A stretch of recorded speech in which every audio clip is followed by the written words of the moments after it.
We all know that having a connection to our intuition is a good thing. It can help us differentiate a good friend from someone who is trying to take advantage of us. It can help us move toward what we want, even when other people might disagree with our choices. It can help us know whether we should go up or down, right or left, or can it? Intuition is, essentially, our sixth sense. It's a feeling of knowing beneath our cognitive understanding. It's knowing without being able to explain how we know. But what if our intuition is broken? What if what we've been feeling all along is actually something else, like fear? Where does intuition come from? Intuition is important, but it's complex. On a literal level, intuition is a sense, judgment, feeling, or emotion that arises before we have time to cognitively decide how we feel. It doesn't come from our prefrontal cortex, the rational thinking aspect of our brains.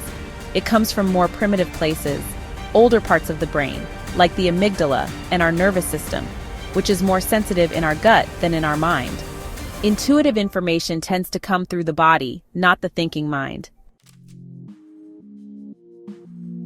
What we must keep in mind is that most of this information is learned. Our intuition is essentially a collection of information that we've gathered throughout our lives that our bodies have stored in places that don't need thinking to activate.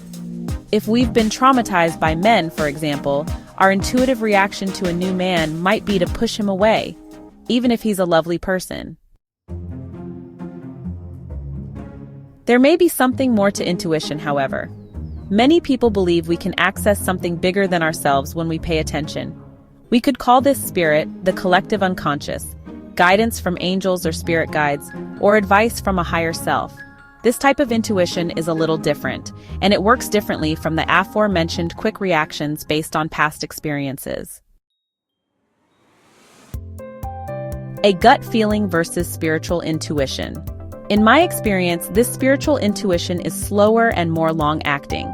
It shows up when we are paying attention without fear or judgment, when we are tuned into ourselves or another person. One way to know if this type of intuition is true spiritual guidance or just fear is if it sticks around no matter your mood over days, weeks, or even months. This type of guidance helps you grow and learn and not just keep you safe. Another way of defining intuition is through understanding our inner emotional compass. We were born with the capacity to feel a number of core emotions that are intended to guide us specifically in our relationships. Fear is a core emotion that tells us something is unsafe. This emotion gets a pretty bad rap, and yes, it can hold us back when we're confusing unsafe with uncomfortable. But when things are genuinely unsafe, we should listen to our fear and get away. Similarly, anger is a much maligned emotion that's supposed to help us understand our needs and boundaries and ensure we are protected. When we constantly suppress our anger, we can't discern what our needs and boundaries even are, let alone stand up for them. With both fear and anger and most of the other core emotions, it's a good idea to measure these emotions against our intelligence and the general context of what we're experiencing. Ideally, we don't need to react the moment we feel these emotions, but rather slow down and feel into them so we can understand the message they are trying to give us, cleared of any emotional or contextual debris, like, for example, we are tired, hungry, or dysregulated.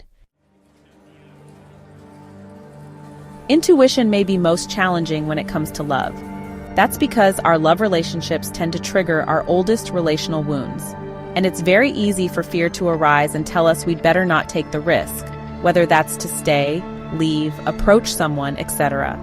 We learn love through the dynamics we grew up with, so if love was associated with anxiety and abandonment, for example, our intuition may look for those feelings in love relationships and avoid someone who invokes feelings of safety and stability. Most of us form an attachment style in childhood that can show up in our romantic relationships looking like intuition. If we grew up with secure, consistent love, we will tend to assume love is available and possible. We'll be less likely to become dysregulated with our partners, and it might be easier to move into a safe, connected state when we can attend to our intuition.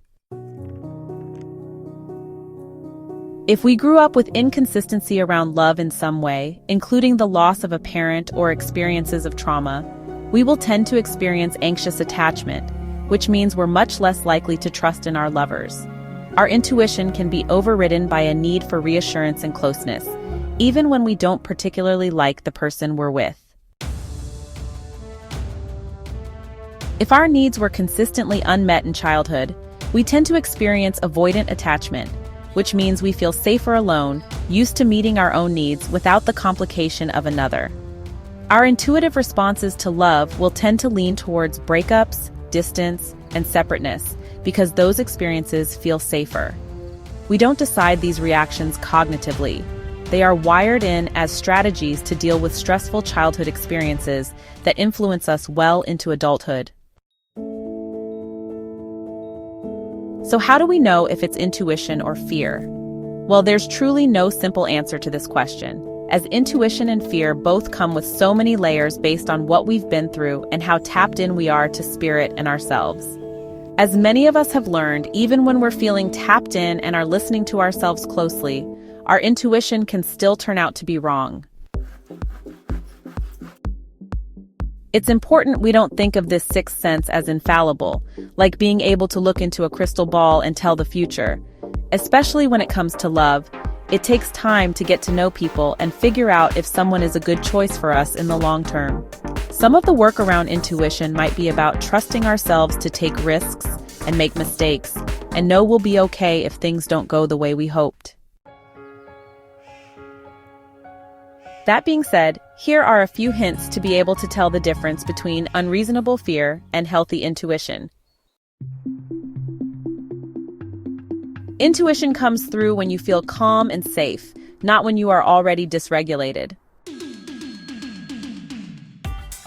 If you're afraid, ask yourself if you are actually in danger, or if something simply feels uncomfortable, challenging, or unfamiliar. Pay attention to the intuitive feeling when it arises.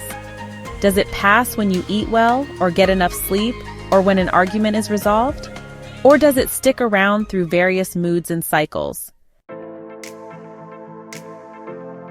Try to set aside overthinking and rationalization and notice what is happening in your body. Allow yourself to settle into one side of a decision. What do you feel in your body? If there is tension, nausea, and a sense of being not right, that is likely an intuitive no. Do the opposite, and look for a sense of settling, exhaling, calmness, and rightness, even if there might also be emotions like sadness and fear. That is closer to an intuitive yes from your body. Compare your intuitive feeling against your past experiences and the opinions of trusted friends and loved ones. Maybe even ask the opinion of various parts of yourself.